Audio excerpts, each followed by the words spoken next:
Meron po tayong 16 na mga VIP, mga kapatid. Sige, palakpakan po natin si Lord. Praise God. Okay, so tawagin ko muna sila para makilala natin, mga kapatid. Okay, patayuin po natin si Brother Nestor. Nasaan po si Brother Nestor? Sige po, yung nag-invite. Yan. Sige po, para makilala po dito po sa dulo, para yung next po na tatawagin. Sige po, wag po tayong mahiya. Praise God. Sister Melinda. Yan. Sige po, wag po tayong mahiya. Okay, Sister Marilyn. Praise God. Sister, sino to? Nazarin ba ito? Nazarin? Nazarin? Sige po, tayo. Sister Nazarin. Okay, taga Nazareth po siya, mga kapatid. Bumiyahe pa po siya ng malayo para makarating sa lugar na ito. Praise God. Si Sister Divina, yan. Sister Divina, nasaan po kayo? Sige po, tayo. Yan. Okay. Yung mga binilinan ko na kayo kagabi. Susan, Sister Susan Bailon. Yan. Sister Cherilyn de la Cruz. Cherilyn. Huwag po kayo mahiya. Si Sister Florencia, asawa ni Florencio. Ay, Sister Florencia. Si Julius, yan. Kilala na natin to, pero i-recognize pa rin po natin. Si Pater ito. Julius. Ay, iba ba to? Sige. Tayo po. Sister Julius ba? Tama ba ito? Ha? Umuwi? Babalik? Ha? Ano ba to? Julius Relo. O, Julius. Nasa si Brother Julius? Okay. Sister Janelle. Sister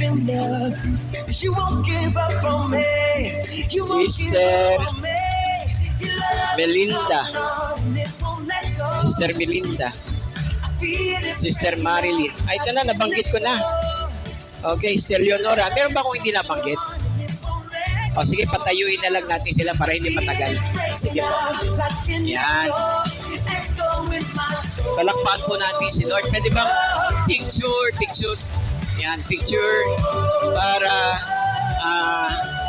maalala po natin sila at isama po natin sila sa prayer, mga kapatid. Ang isa sa pinakamahalagang dahilan kung bakit na-invite po natin sila dahil we are concerned, mga kapatid, para po sa mga taong ito. Our church exists, mga kapatid, because we're here to pray, to care, and to share, mga kapatid. Amen. Praise God. Okay, sige po. Tumayo tayo munang lahat. Okay? Pag-pray na natin itong mga ito.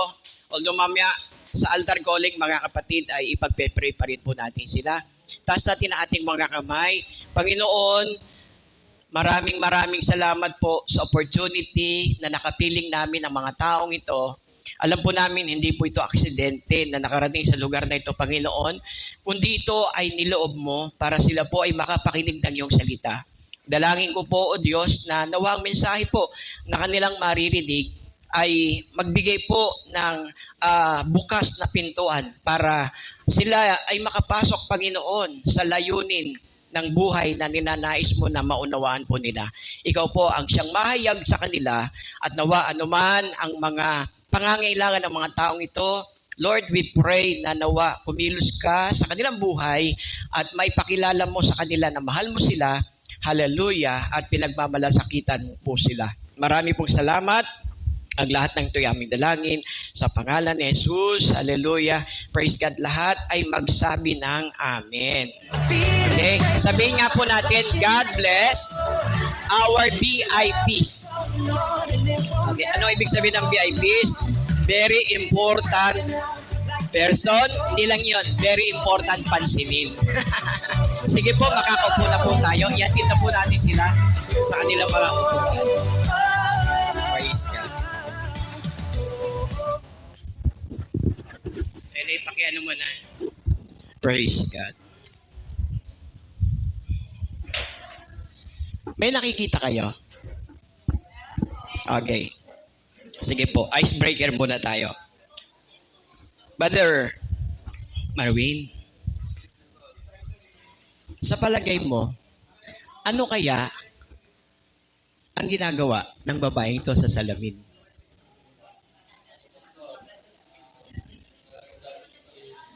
Sabi ni Brother Marwin, nagagandahan siya sa sarili niya. Sino po rito nagandang-ganda sa sarili kapag ka nakaharap sa salamin? Kaya, gwapong-gwapo habang nakaharap sa salamin. Praise God. Pwede ko kayong tanungin para magbigay ng bagay na sa paningin nyo ang dahilan. Bakit kaya itong babaeng ito nakaharap sa salamin? Sige po. Parang ano po? Parang ang cute-cute niya, no? Okay. Ano po? Meron siyang tinitingnan. Meron siyang tinitingnan. Oh, sige. Praise God. Meron siyang tinitingnan. Sige po. Sister Luz, palagay niyo, ano kaya ang ginagawa ng babaeng ito? Bakit nakaharap sa salamin? Kung maganda siya. Okay. Meron pa bang gustong magano? Si brother, Bro, palagay mo, ano kaya ang ano? Supposed to be, misis mo yan. Ha? Pero hindi yan, ha? Ayan ang misis mo. Sige, bro. Tinitingin siya sa salamin kung siya ay maganda. Okay, kung siya ay maganda. Mostly, mga kapatid, pag tumitingin po tayo sa salamin, tinitingnan po natin, ano ba yung itsura natin? Tama po ba? Meron bang dumi sa muka? Meron bang dumi sa muka? Wala, no? Flawless nga yung kutis, di ba, mga kapatid? Amen. So, ang salamin po ay magsasabi po ng panglabas na kaanyuan na meron tayo. Correct? Ito rin po ang magsasabi kung ano ba yung dumi na meron tayo sa ating muka. Tama, mga kapatid. So, ang salamin, mga kapatid, ay nagsasabi lamang ng mga bagay na panglabas na kaanyuan. Pero, kung ang salamin ay may kakayahang magpakita ng mga pangloob nating karumihan, ano kaya ang magiging, tawag dito, response? Okay? Ano kaya? Magugulat kaya tayo? Ang linis po ng panglabas natin, pero yung pangloob pala natin, napakarumi. Pero ang salamin po, walang kakayahang magsabi ng pangloob na karumihan. Praise God. Ang mensahe ko po ay may pamagat na nagsasabing salamin ng buhay. Mga minamahal naming mga VIP, ito pong dahilan kung bakit in-invite po namin kayo. Kasi wala pong makapagsasabi ng inyong pangloob na karumihan. Anuman ang merong karumihan sa pangloob, mga kapatid. Praise God. So dito po, sa mensaheng ito, ay nais po na ipaunawa ng Panginoon sa inyo, mga kapatid. Amen. Ang kahalagahan po ng kaalamang pangloob o yung pang-espiritual na kalagayan po natin sa harapan ng Panginoon, mga kapatid. Gusto nyo bang malaman po kung ano-ano po yung mga bagay, mga kapatid, na ninanais ng Panginoon na maunawaan po natin patungkol po sa tinatawag na salamin ng buhay. So, ang definition po nito, patungkol po sa salitang salamin, ito po isang uri, isang piraso, mga kapatid, ng salamin, amen, na kung saan, amen, na kapag tayo ay humarap dito, ay magre-reflect, mga kapatid, yung image po natin. Amen po ba? Praise God. Sa bahay natin, hindi mawawala ang salamin. Amen ba? Sa banyo, may salamin. Sa kwarto, may salamin. Minsan ang wallet may salamin. Amen? Ngayon, nauso na po, kahit wala kang salaming dala, buksan mo lang ang photo, makikita mo yung sarili mo. So, ibig sabihin, ipinakikita yung panglabas, mga kapatid, na anuman ang nasa harapan ng salamin ay sasabihin niya kung ano ang nakikita niya. Lahat magsabi ng amen. Praise God. So dito po, madalas itong salamin ito, ginagawa po itong pelikula eh. At nung nag-search ako mga kapatid, ginagamit po yung salamin madalas sa mga horror movies. Tama ba mga kapatid? Praise God. Iba naman, ginagamit yung salamin pag humarap. No, naalala ko isang pelikula, mga kapatid, no?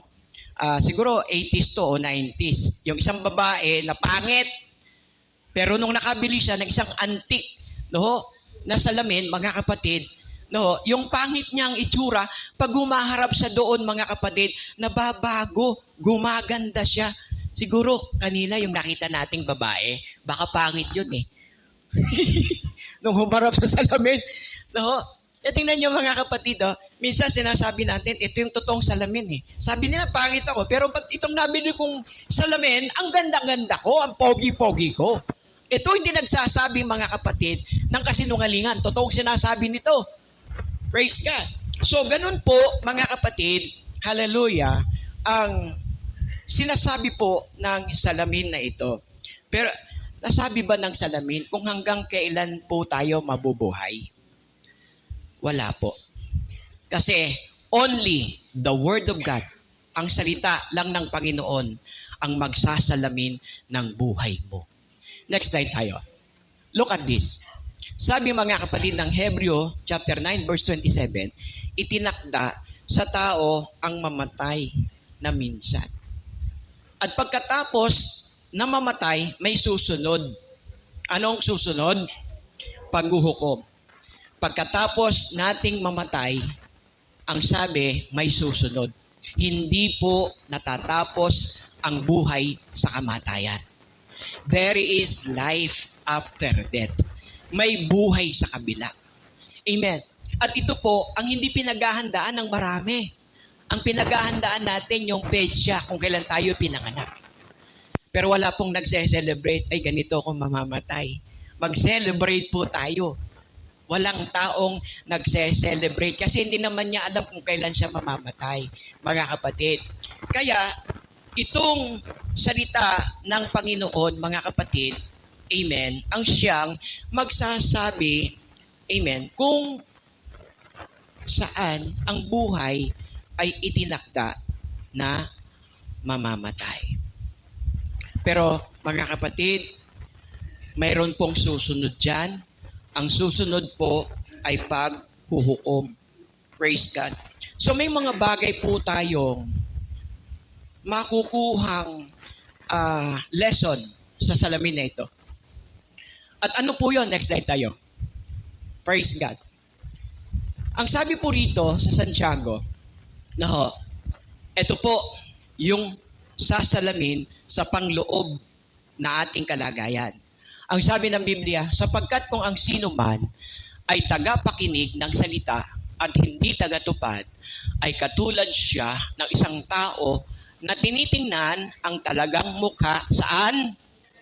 Salamin, mga kapatid, sapagkat minamasdan niya ang kanyang sarili at siya'y umaalis at pagdakay kanyang nalilimutan kung ano siya. Praise God. So, binabanggit po ng salita ng Diyos yung salamin, mga kapatid. What are those symbolic meaning? Next slide tayo. Ano po yung mga symbolic meaning behind mirror? Una, mga kapatid, amen. Lahat yung sabing truth.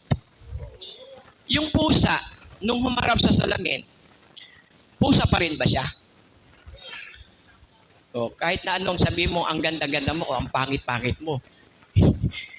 Kung sasabihin mo ang pangit mo pero ang ganda-ganda mo. Amen. Ang katotohanan po mula sa sinasabi ng salamin ay nagsasabi ng katotohanan. Lahat yung magsabing katotohanan. So holding a mirror in front of our faces can reveal our true appearance. Yung tunay nating kaanyuan, mga kapatid, praise God, ay ihahayag nito. Gaya po ng isang pusa, yan yung pusa. Gaya po ng isang pusa na nasa harapan ng salamin, mga kapatid, praise God. Hindi po pwede na pusa ka pero gusto mong maging mukhang kabayo. Hindi po pwede yun.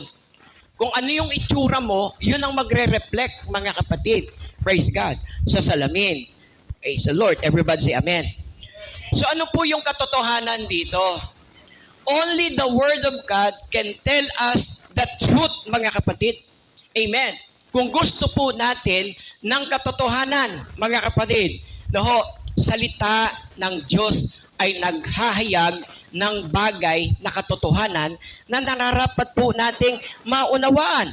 Praise God. So kung gusto po nating makita ang katotohanan, kailangang mahayag sa iyo ang salita ng Diyos. Ang Biblia ay pinakadakilang regalo ng Panginoon. Maraming tao hindi alam yan. At ang tunay na kayamanan, mga kapatid, praise God, amen, ay ang salita ng Diyos. Salat ka man, mga kapatid, sa pinansyal, amen, na kayamanan. Pero kapag ikaw, mga kapatid, ay maraming nalalaman sa salita ng Diyos, ito ang pinakadakilang kayamanan na meron ka sa buhay mo, mga kapatid. Alam niyo kung bakit? Kasi ang pera nawawala. Ang kayamanan naglalaho. Ang katandyagan ay naglalaho. Ang pagiging famous, mga kapatid, ay naglalaho. Pero ang salita ng Diyos, hindi maglalaho, mga kapatid. Amen. Sa buhay po nating lahat, mga kapatid. Hallelujah. Praise God. Kaya dito po, mga kapatid, hallelujah, napakahalaga po na i-uncover po natin yung truth. Pag hindi po natin binasa ang Biblia, malilin lang tayo ng relihiyon. Pag hindi po tayo marunong magbasa ng Biblia, mga kapatid, malilin lang po tayo ng maling pananampalataya. Malilin lang po tayo ng maling pagkilala sa Diyos, mga kapatid. Pero kapag tayo ay nagbabasa ng Biblia, katulad ng mga taga-Berea, mga kapatid, habang nangangaral si Pablo, habang nangangaral ang mga apostol, binubuksan po nila ang Biblia. Bakit? Sapagkat tinitingnan nila kung tama ba yung sinasabi o yung tinuturo ng mga apostol. Praise God. So kailangan may Bible tayo. Kailangan nagbabasa tayo ng Biblia. Dapat maging mayaman tayo sa salita ng Diyos, mga kapatid, sapagkat ito ang magbibigay sa atin ng tunay na kalayaan. Lahat ay magsabing, malaya na ako. Malaya ka kapag ikaw ay pinalaya ni Kristo. Ang kalayaan ay na kay Kristo. Pag tinanggap natin si Kristo, mga kapatid, na siya yung daan, siya yung katotohanan, at siya yung buhay, mga kapatid, makakalaya tayo, amen, sa kasinungalingan ng dyablo. Hallelujah! Palapakan po natin si Lord. Pangalawa pong matututunan po natin, amen, sa mensahe, mga kapatid, ay yung salitang self-reflection. Lahat niya magsabing self-reflection. Praise God. So ano po yung self-reflection? Ito yung magsasabi kung meron ka bang dapat linisin sa iyong mukha. Everybody say amen. Ang salita ng Diyos, ito lamang ang magsasabi sa iyo kung ano ang nararapat mong linisin. Amen. Sa pangloob na iyong pagkatao. Kinakailangan po yung totoong paglilinis wala sa labas.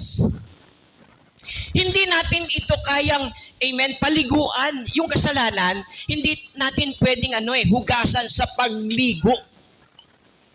Sabi nila, isang paligo lang yan, alis na yan. Mga kapatid, kung pwede lang, kapag nagkakasala tayo, maliligo lang tayo. Mga kapatid, malinis na naman ulit tayo. Hindi po ganon, mga kapatid. Praise God. Ang salita ng Diyos, ang maghahayag, mga kapatid, kung ano yung mga bagay, mga kapatid, na nararapat na alisin mo. Kaya ka nga humaharap sa salamin, di ba? Kasi gusto mong makita yung reflection ng mukha mo. Gusto mong makita ano bang dumi meron dyan. May muta ka ba? May kulangot ka ba na kailangan mong sungkitin at bilog-bilugin, mga kapatid? Praise God. So, dito po, mga kapatid, no, sinasabi po sa atin, mga kapatid, ng mensahe ng salamin kung ano pong dapat nating linisin. At ang pangatlo, mga kapatid, ito po yung huli. Kung gaanong habaan nito kasi 1, 2, 3 sapat na para maunawaan po natin ang mensahe na nais ng Diyos na ating maunawaan. Pangatlo ay yung salitang deception. Nakita niyo yung pusa? Kanina ang reflection ng pusa, pusa talaga. Pero ito, ang tingin ng pusa sa kanyang sarili ay, ano po ang tingin ng pusa sa kanyang sarili? Tigre, nawa? Praise God. Mga misis, sino po mga mukhang tigre? Mga nanay, praise God. Tayo ba'y mga tigre? Praise God. So, alam niyo, meron pong salamin, ang tawag doon, curved glass, mga kapatid. Ang isang uri ng ganitong klase ng salamin ay talagang, ito ay, kumbaga, dadayain po yung image mo eh. Kumbaga, ikaw kapatid, pandak, pero pagka tumingin ka rito sa ganitong klase ng salamin, ang tingin mo, ang tangkad mo. Ang tawag doon ay curved glass, mga kapatid. Praise God. So, meron pong salamin, mga kapatid, na madaya talaga. Diba? Yung pagharap mo, ba't yan to itsura ko? Anong klaseng salamin to? Nakabili ba kayo ng ganong klaseng salamin? Salamin, mga kapatid, na ang mukha mo, ang laki-laki. No? Praise God. So, ang tingin mo sa sarili mo, ang laki-laki mo. Mga kapatid. So, dito, mga kapatid, sa pangatlo po ay yung deception. Praise God. Madalas ang nasa isip natin, mga kapatid, ay nagre-reflect ng mga realidad sa mga bagay na nakikita po natin. Pero meron pong salamin, mga kapatid, na dadayain yung image po natin, mga kapatid. Praise God. So, kapag tiningnan po natin ang ating sarili, mga kapatid, mula sa salita ng ating Panginoon, na siyang katotohanan, mga kapatid, na makapagpapalaya sa atin, hallelujah, kinakailangan, mga kapatid, na ito ang higit nating bigyan ng pansin na talaga sa buhay natin. Amen. Hindi po yung lagi kang nakatingin sa salamin, mga kapatid. Ang tingnan mo, salita ng Diyos. Ang tingnan mo, yung Biblia. Ang tingnan mo, mga kapatid, kung anong sinasabi ng salita ng Diyos, sapagkat yun ang magsasabi sa iyo kung paano mo lilinisin, kung paano mo aayusin ang iyong buhay. Praise God. Kaya maraming salamat po sa Panginoon sapagkat narinig nyo ang mensaheng ito. Ang ibig pong sabihin, mahalaga po ang mensahe ng salita ng Panginoon. Hindi po dito nagtatapos ang relasyon po natin bilang magkakapatid kay Kristo. Sapagkat sa mga cell group po ninyo ay mayroon pong nagtuturo, yung mga taong pong yan ay mga dedicated people na kung bakit ginagawa po nila yon kasi mahal nila si Lord. At ang reflection ng pagmamahal nila kay Lord ay sa pagmamahal po sa inyo, mga kapatid. Kaya po kayo in-invite nila kasi mahal po nila kayo. Palakpakan po natin yung mga nag-invite, mga kapatid. Hallelujah. Praise God. Kaya dito po, ito po yung huling slide ko, mga kapatid. At nawa po, maunawaan po natin yung halaga po ng salita ng Diyos. Alam niyo kung bakit? Sapagkat ito ang mensahe ng salita ng Panginoon. Ang sabi po, kinasihan ng Diyos ang bawat kasulatan. Ang mga ito ay mapapakinabangan. Una, sabay-sabay tayo. Pangalawa. Pangatlo. Pang-apat. Pagtuturo, pagsaway, pagtuwid, pagsasanay. 4 na letter P. Pagtuturo, pagsaway, pagtutuwid, at pagsasanay sa katwiran. Amen. So, tuturuan po tayo, mga kapatid. Amen. Napakahalaga po ng tayo ay marunong magpaturo. Amen ba? Sinong gustong makakapasok sa langit? Sinong gusto? Alam niyo kung paano? Alam niyo kung paano? Yan ang dahilan ng pagtuturo. Ituturo po sa atin kung paano po ang pagpasok sa langit. Amen ba, mga kapatid? Praise God. Pangalawa, mga kapatid, para tayo, amen, ay matuto, kinakailangan sa pagtuturo, nandito po yung pagsaway at pagtutuwid. Amen. Pagsaway at pagtutuwid. Ang salita ng Diyos, ikaw ay kumbaga sa doktor, mga kapatid, susugatan ka. Pakinig kayo ha. Magkaiba po ang profession ng doktor at ang profession ng holdapper. Ulitin ko, ang holdapper, profession din yan eh. Tama? Pero anong klaseng profession ba yan, mga kapatid? Ang profession ng doktor, hihiwaan ka, hindi para sugatan ka lang, mga kapatid, o para patayin. Sinusugatan ka ng doktor dahil para gumaling ka. Pag sinabi ng doktor, kailangan tanggalin natin ang bukol sa katawan mo. Pag hindi natin tinanggal ang bukol na yan, lalaki yan. Magpapahiwa ba kayo? O gusto nyo lumaking bukol? Siyempre, magpapahiwa kayo. Bakit? Kasi gusto ng doktor na ikaw ay gumaling. Eh ang holdapper, pag hindi mo binigay yan, bubutasan ko ang tagiliran mo. Diba? Susugatan ka ng holdapper para patayin ka.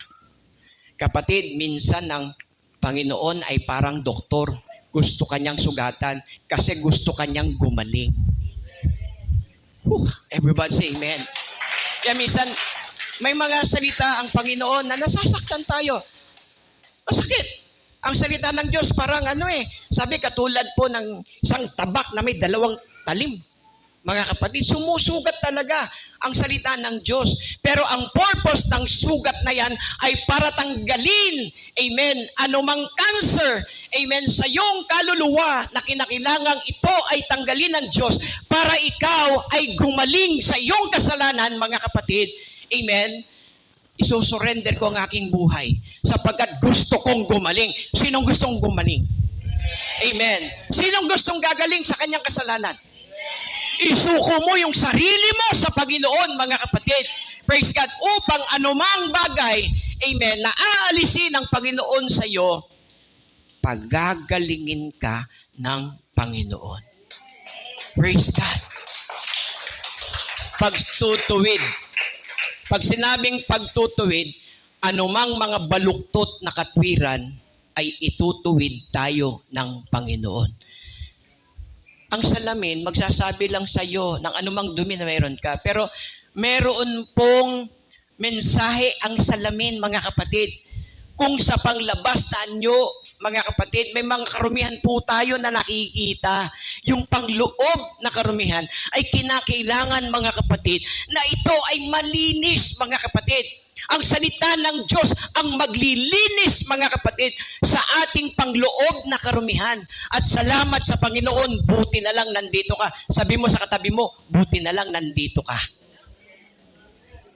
Buti na lang nandito ka. Sapagkat kung hindi mo maririnig ito, hindi mo malalaman, mga kapatid, kung paano malilinis ang iyong pangloob na karumihan. Pero salamat sa Panginoon, sapagkat ang salita ng Diyos, mga kapatid, hallelujah, ay nagbibigay po sa atin ng mensahe kung ano ang dapat ituwid, kung ano ang dapat, mga kapatid, praise God, na ituturo sa atin ng ating Panginoon, at kung saan yung mga bagay na hindi natin nakasanayan, amen, tayo ay sasanayin ng Panginoon, mga kapatid. Sasanayin po tayo ng ating Panginoon. Saan? Sa katwiran ng Diyos, mga kapatid. Tayo ay sasanayin ng Diyos, mga kapatid. Sino po, mga kapatid, ang gustong maging sanay, praise God, sa katwiran ng Panginoon? Ang sabi ng Biblia, hanapin muna natin ang kanyang kaharian at ang kanyang katwiran. Mga kapatid, meron pong reward ang Diyos sa mga naghahanap ng kanyang katwiran. Ang sabi ni Lord, lahat ng bagay ay pawang idaragdag sa atin kapag hinanap natin ang katwiran ng Diyos. Hallelujah. Huwag mong hanapin ang kayamanan. Hanapin mo ang Diyos na nagbibigay ng kayamanan. Hallelujah. Pag inuna mo ang Diyos, mga kapatid, kailanman ang Diyos ay hindi sinungaling sa kanyang salita. Pag sinabi ng Panginoon, pag ipinangako ng Diyos, tinutupad ng Diyos ang lahat ng kanyang mga pangako.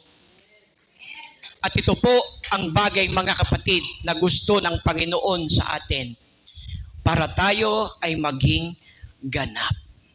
Ano yung salitang ito? Yung ganap. Mahirap maging ganap. Ibig sabihin, pag sabing ganap, ikaw ay sakdal, mga kapatid. Ikaw ay maging ganap. At sabi po, mahirap gawin po ito. Gusto natin tayo yung bigyan ng mabuting gawa. Pero kapag ikaw na ang magbibigay ng mabuting gawa, hindi mo magawa eh. Bakit? Hindi ka sanay. Amen. Sanay kang tumanggap, pero hindi ka sanay magbigay. Correct. Pero pagka binago ng Diyos ang attitude ng iyong buhay, mas gusto mong magbigay kaysa ikaw yung tatanggap. Kaya mamaya, siguro pag narinig yung mensahe ito, wala nang tatanggap nito.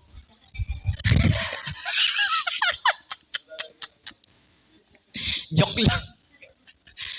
Palakpakan po natin mga nag-sponsor yan. Hallelujah. Wala po kaming wala po kaming mga politikong sponsor. Puro kapatiran po nag-sponsor nito. Kaya yung mga taong ito, mga kapatid, hindi po sila maramot. Gusto nila mag-share ng blessing. December pa po ito eh. Pero ito yung tamang panahon para sa inyo, mga kapatid. Amen. And we hope, mga kapatid, every quarterly, every 3 months, gawin natin to. Okay ba yun? Every 3 months, gawin natin to. Hallelujah. Because we're here, tayo ay narito to pray, to care, and to share.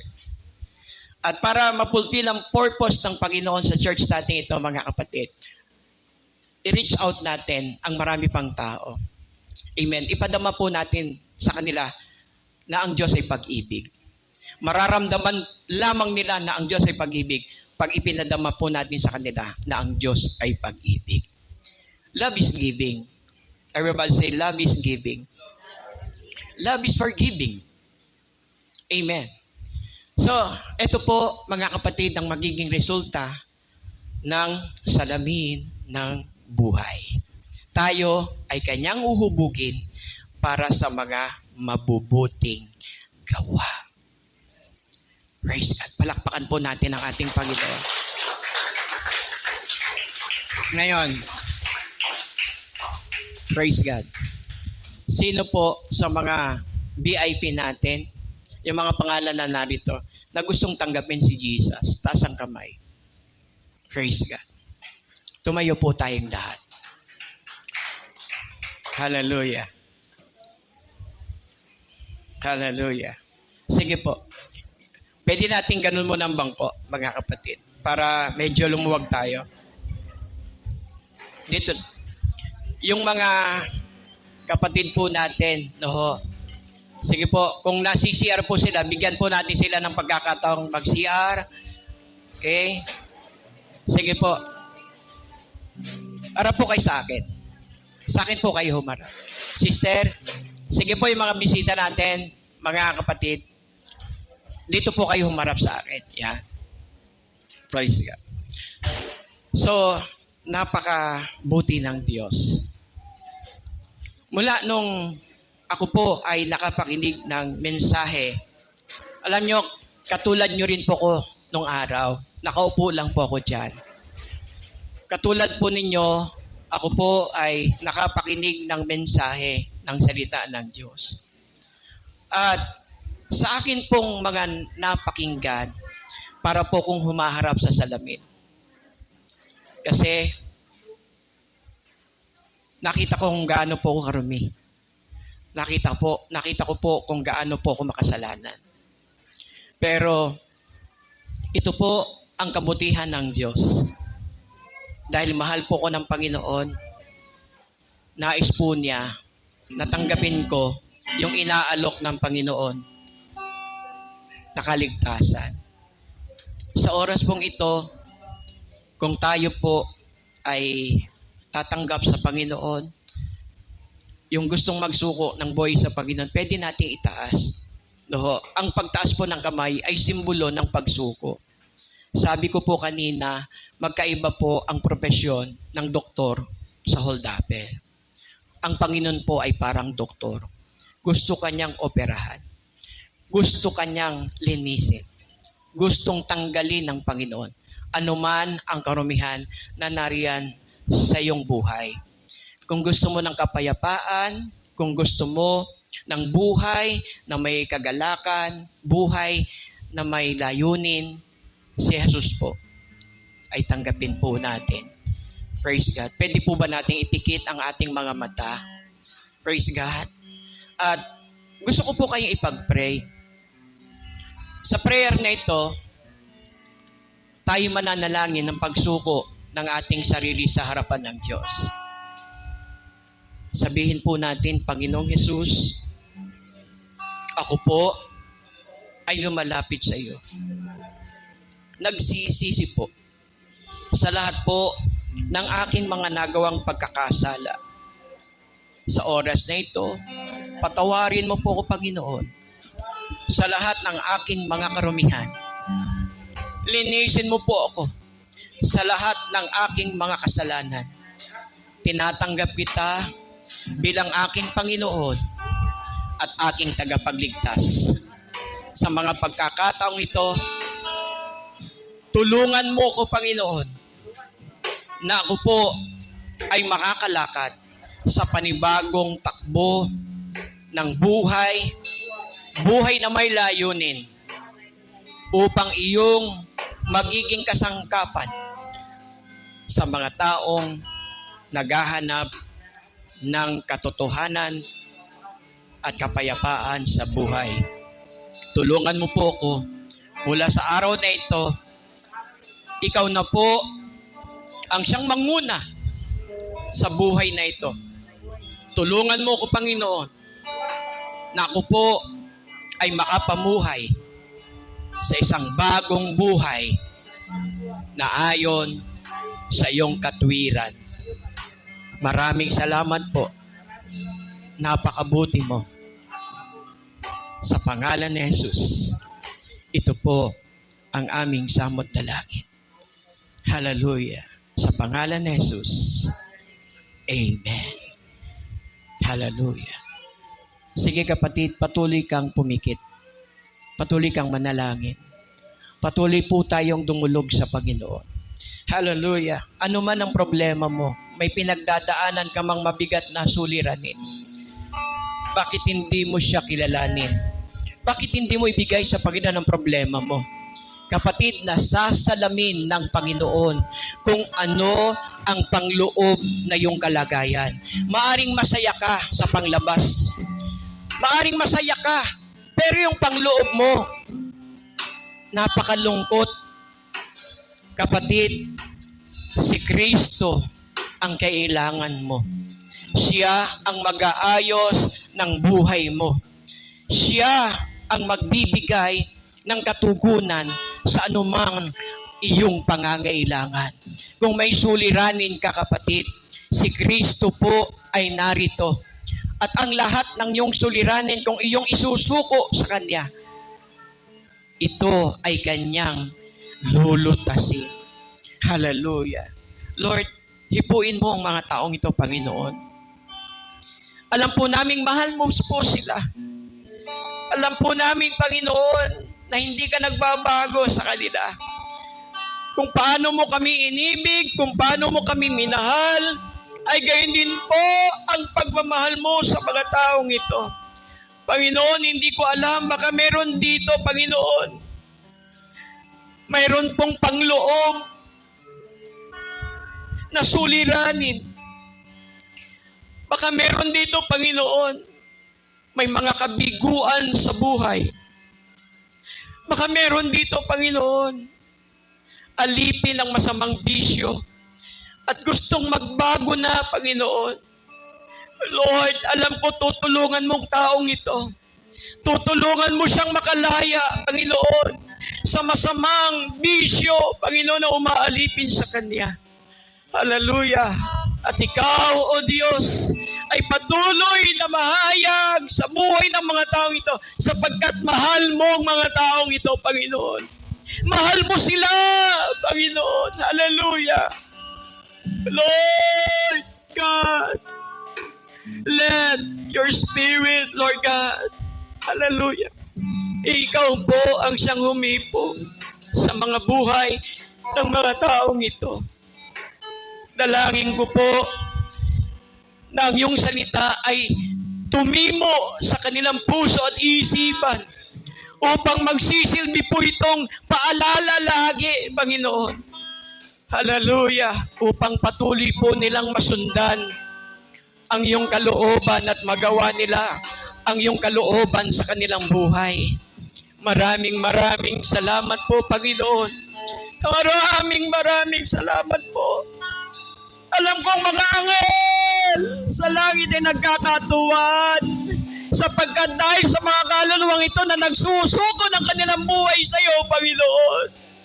At higit sa lahat, Ikaw ay nagagalak. Ikaw ay nagagalak sapagkat ang mga tao ito matagal mo nang hinihintay. Hallelujah! Ngunit sa pagkakataong ito, sila'y tumugon, Panginoon. Hallelujah! Hallelujah! Oh God, we thank you so much. We thank you so much, oh God, for the opportunity that you have given to each and every one, oh God. Hallelujah, to receive your forgiveness, to receive the eternal life, oh God, and to receive the abundance life, oh God. Hallelujah. Hallelujah. Maraming salamat po. Wala po kaming ibang itataas, kundi ang dakilang pangalan mo lamang na si Jesus, na aming Panginoon at aming tagapagligtas. Hallelujah. We give you all the glory. In the name of Jesus Christ we pray. Lahat po ay magsabi ng Amen. Hallelujah.